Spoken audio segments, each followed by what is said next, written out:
Okay, hi everyone, and welcome to our language theme Google Hangouts. My name is Enrique Liñan. I'm the training manager here at Peace Corps Peru. I've been interacting with you already, and I want to introduce my colleague here. Hi, my name is Rosa María Gómez. I am the Language and Cross-Cultural Coordinator, and we talk about the interview in a few minutes. Okay, and we also have a volunteer with us today. Hi, my name is Natasha. I am a youth volunteer from Peru 28, serving in Peru and along the coast. Okay, yeah, thank you, Natasha. And Natasha will tell you more in a little bit. Okay, well, thanks everybody for joining. We'll start talking a little bit about the information that we've been sending you. I have been emailing you about the learning space and Duolingo. Thank you to the ones who have already joined the Duolingo class. I have been practicing in Duolingo.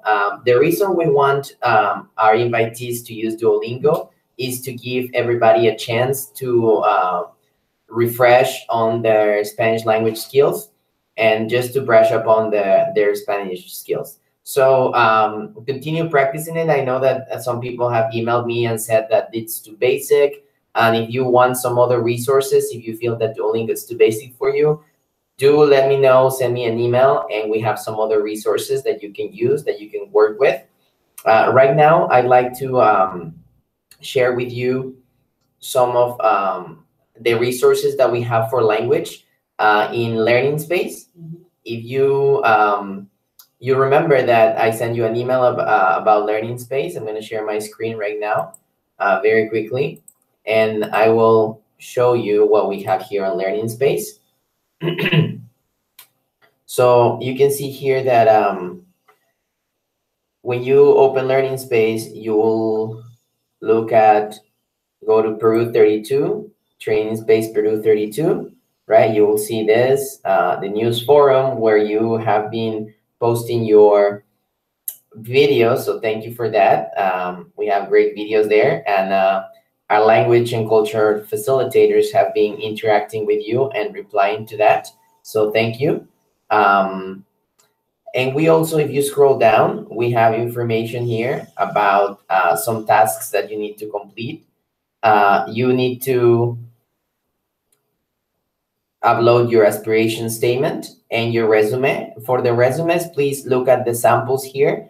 In these samples, you have to use the same templates that are here, please, and they have to be in Spanish. So that's another exercise for you to practice your Spanish. Okay. We'll complete some surveys later on. You'll have to do that. But what I want you to focus on right now is the section on the Spanish language practice right here, Spanish language practice. So in this section, you guys will, as you can see here, there's the language proficiency interview scheduling, which Rosa Maria will talk more about in a few minutes. Language proficiency interview samples. This is actually pretty cool because you can watch some videos about real LPIs, language proficiency interviews. If you want to practice, you can watch these videos. They are very helpful, and they are divided by level: novice, intermediate, advanced. Okay, what else do we have here? We have the LPI fact sheet. The LPI fact sheet has information about the background of the LPI, why we do it, the structure of an LPI, how long it takes, the content of the language proficiency interview, and interview ratings. We have different levels, and if you want to know what it means to be novice, intermediate, or advanced, you can click here, and you will get descriptions of each of the levels, okay? We also have tips for the language proficiency interview. I have put together this document here where you have some tips. One of you emailed me yesterday asking for suggestions on how to prepare for the interview. So you have some information here. Okay, you can read it through. You can watch some sample interviews. Please take advantage of these resources because they are for you. And finally, if you guys want, to practice some more Spanish, you can click here which says online resources for Spanish language learning. And this is a document that our language and culture facilitators put together. And you have here some links to test your Spanish, with websites for grammar and reading. You have news from Peru. You have Peruvian books from Peruvian authors, podcasts. So you have a lot of information here that you can use. So please make good use of this. We have prepared all of this especially for you guys. So please do take advantage of this. Okay. All right. If you have any questions, just feel free to write in the chat box. Okay. We will be answering some of your questions later. If you have questions, please do not hesitate to write in the chat box. All right. Now I'm going to go back. Now I'm going to ask Natasha to talk a little bit about language learning. We invited her. So Natasha. Okay, so I'm going to talk a little bit about my experience during PST. When I came into PST, I believe I was novice mid or novice low with my LPI level. And so I was like, oh man, how am I going to do this? Because throughout training, at times, most of the sessions are in Spanish towards the middle to the end. And so I was like, wow, a lot of this information, like I'm barely able to say hello and where's the bathroom? And just a little bit of a struggle for me in the beginning. But a lot of the language sessions throughout PST were very hands-on and very, can you guys hear me? Very hands-on and a variety of different learning styles. So it wasn't only like, oh, we're going to learn this material with paper and pencils. We did a lot of dinamicas, a lot of games, including music, including going out into the community, speaking with people, practicing the things that we were learning within class, just a variety of different learning styles to be able to apply the things that we were learning, which assisted a lot in my ability to learn Spanish in general, as well as throughout training all of the things that we were learning in class. I would go home and practice those things with my host family, because in the beginning, I could not communicate very well with them. And so I would go home and I would just kind of sit there at dinner and listen to them talk and try to communicate a little bit that I can, and ask for them to explain different words and assist me in like expanding my vocabulary. But then throughout PST, as I began to learn more things, I would go home and discuss the things that we were learning, whether that was with my program goals or whether that was with culture or within my language classes in general, just so that I could practice my Spanish as well as learn more in general. And that assisted a lot with my abilities to learn and comprehend the things that they were discussing.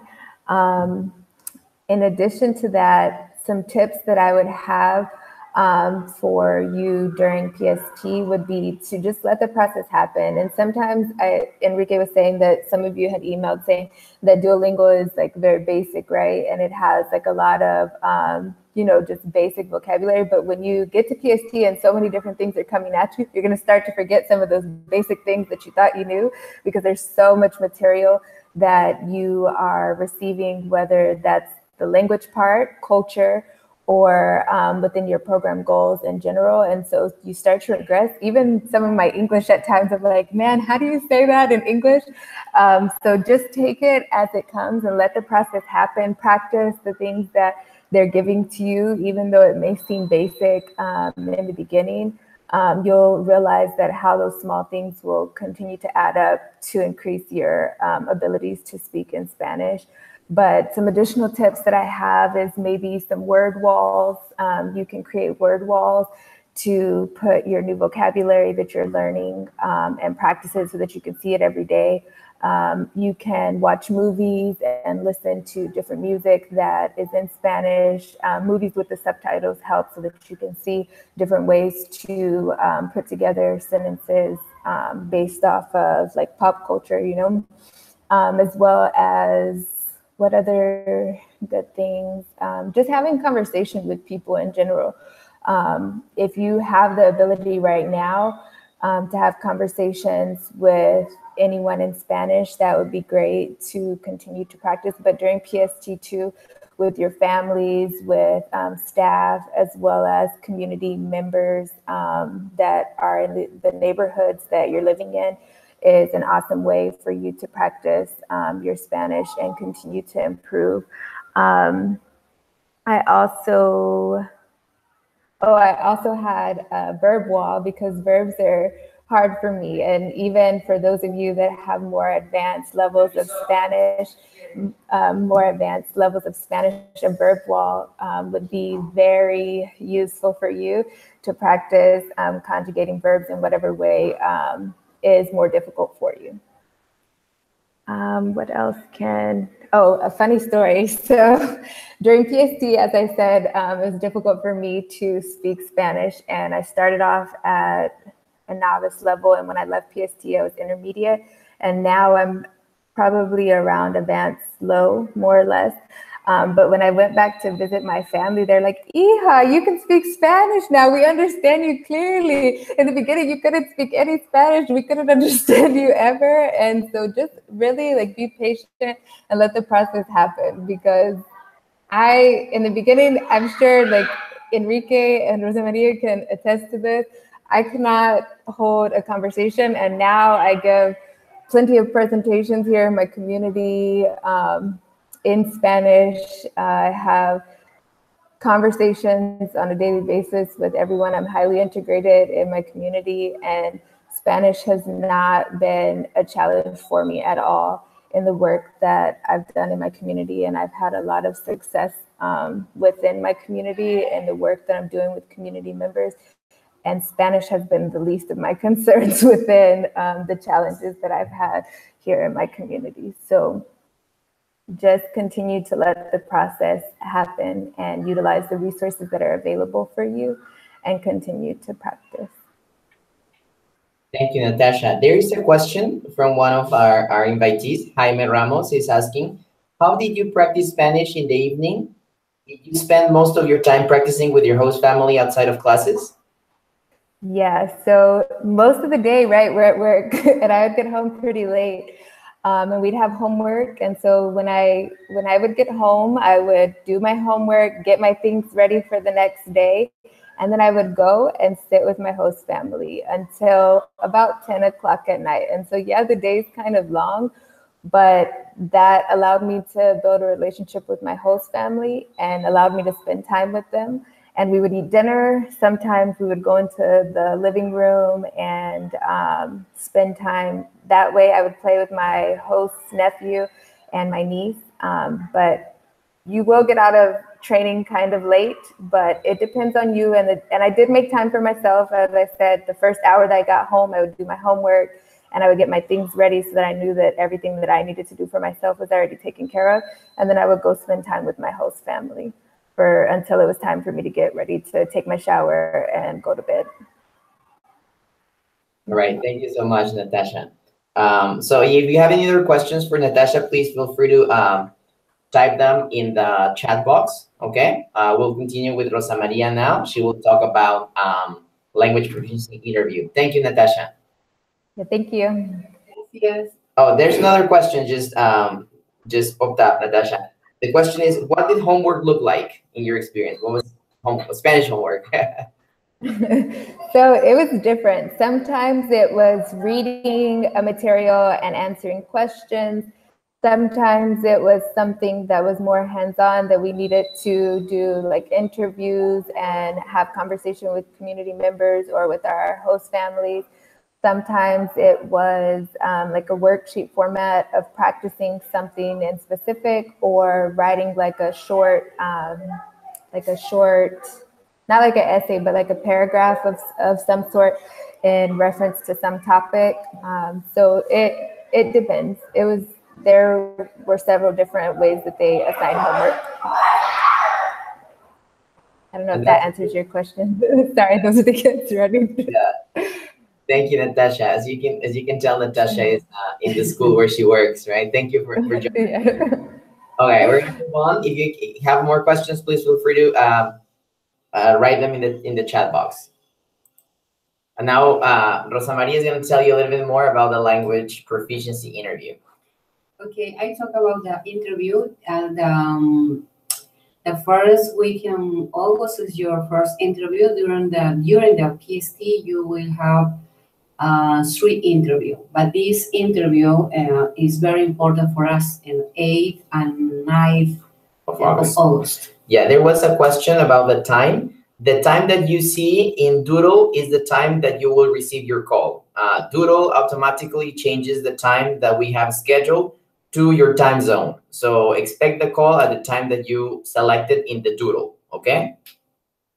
Okay, go ahead. Okay, about the interview, is for us it's very important that you, this interview, because with the result of the interview, we need to organize the Spanish or Quechua language classes. And is for us very important that you weigh the call in a place with good acoustic too, because we need to record the interview.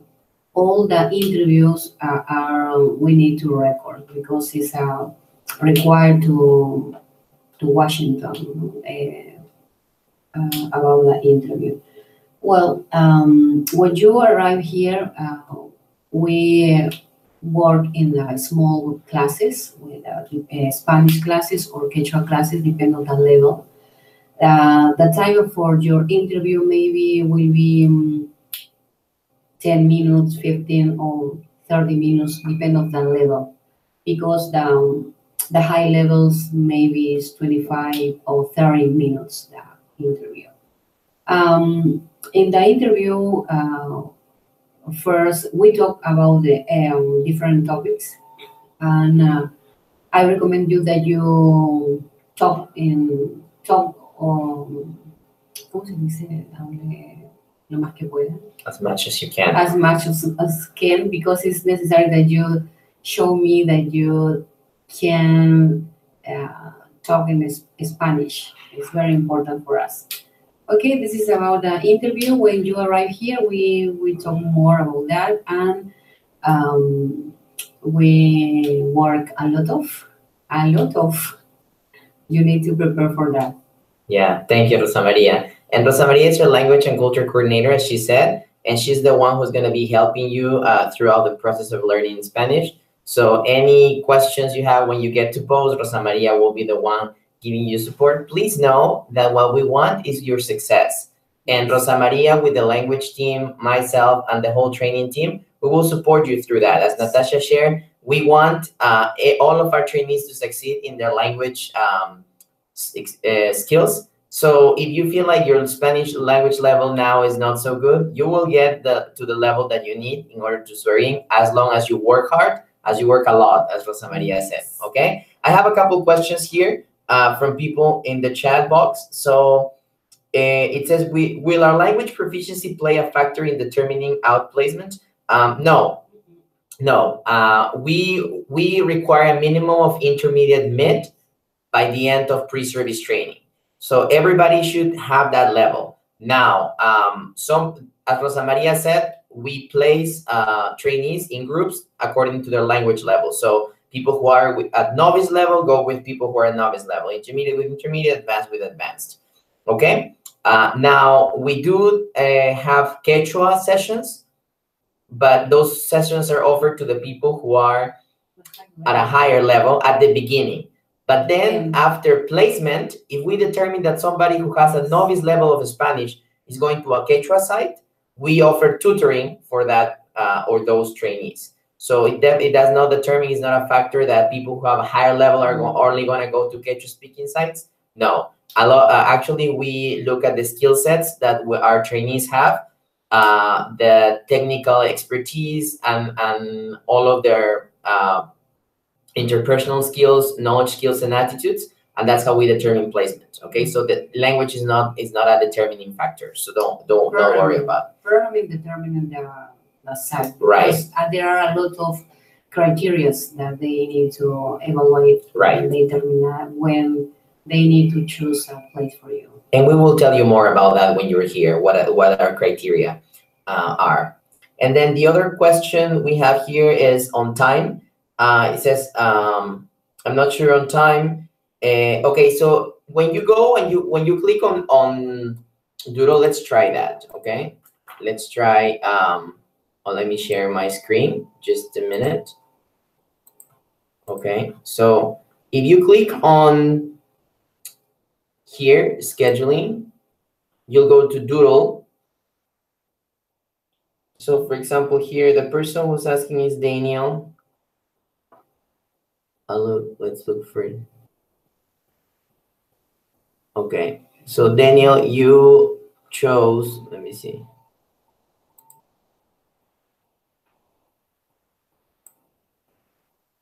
Yeah, we are, it's 11:30 a.m. here.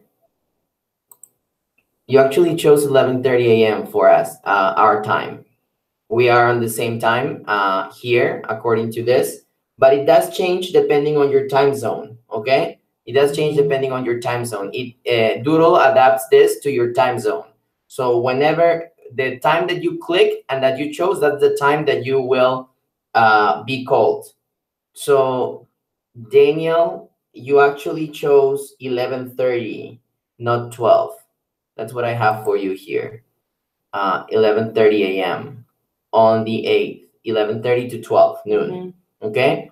We are on the same time zone right now. But for example, I had another trainee who is in California, and they have 2 hours. They are 2 hours before us here in Peru. The time that it shows for them is the actual time that's in their time zone. Okay, so Doodle automatically changes this to your time zone. So the time that you choose is the time you'll receive your call. Okay, so I hope that answers the question and clarifies it, Daniel. If you're still not sure, let me know and send me an email, and I'll be happy to clarify that for you. But for everybody, just remember that the time that you choose that shows for you is the time you will receive your call. The system will automatically change that and translate it to the correct time zone. Okay? Okay, perfect. So yeah, that's it. I don't know if you don't have any, there's no other questions for Natasha or any other questions for us. So again, next week when you receive your phone calls, please make sure that you speak Spanish as much as you can, and do not worry if you cannot do it. It's okay. I remember when I was applying for grad school in the States, I listed in my resume that I spoke French, but I hadn't spoken French in like years, in like 4 years. And the person who was interviewing me said that she wanted to ask me some questions in French. I was not prepared at all. I was so nervous. But I did it, okay? So don't worry about it. The language facilitators have a lot of experience. Just get comfortable, get in a room where you can listen to the person who's calling you and do your best, okay? Okay, I have a couple more questions here. I had something just come on. Yes, this is recorded, and this call is recorded. It's gonna be on YouTube. If you go to Learning Space and you click on this link here, Language Proficiency, Language Proficiency, no, this one, Language Team YouTube Live, you will watch this on YouTube. It's gonna be on YouTube. I also posted this in the Facebook group, okay? Okay, and Daniel, yeah, you can send me an email about that question, and I'll be happy to send you a reply about that, okay, about the guitar, okay? Sorry, I didn't show the screen where I was showing you. Okay, this is where you can find the video, the recorded video that we just did. Okay. So thank you, everybody. Thank you for joining. Thank you, Natasha. Gracias, Natasha. See, thank you for inviting me to join today. I wish you guys good luck through the rest of your process and with your LPI session coming up. Don't worry, do the best that you can.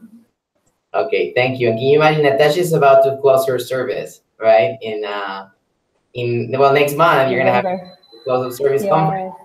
Yes. The time flew by so quickly. It does fly by, right? At the beginning, you don't believe it, but then when you are in the action, then it does fly by, right, Natasha? Yeah. All right. Very Thank you true. so much, Natasha. Have a great day. Thank you. You too. Bye.